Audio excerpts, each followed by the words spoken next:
روزی ز سر سنگ عقابی بر هوا خاست. از بحر طمع بال و پر خویش بیاراست. بر راستی بال نظر کرد و چنین گفت: امروز همه روی زمین زیر پر ماست. گر اوج بگیرم بپرم از نظر شید، می بینم اگر ذره اندر تگ دریاست. گر بر سر خاشاک یکی پشه بجنبد، جنبیدن آن پشه عیان در نظر ماست. بسیار منی کرد و ز تقدیر نترسید، بنگر که از این چرخ جفا پیشه چی برخاست.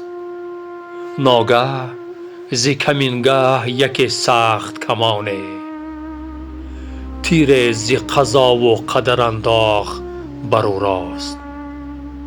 بر بال عقاب آمده آن تیر جگرسوز، وز ابر مرو را به سوی خاک فرو کاست.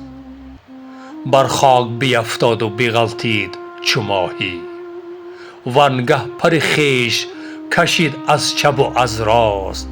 گفتا عجب است این که ز چوب است و ز آهن، این تیزی و تندی و پریدنش کجا خاست.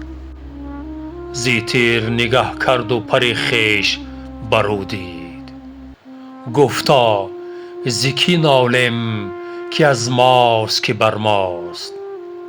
حجت تو منی را ز سر خویش بدر کن، حجت تو منی را ز سر خویش بدر کن.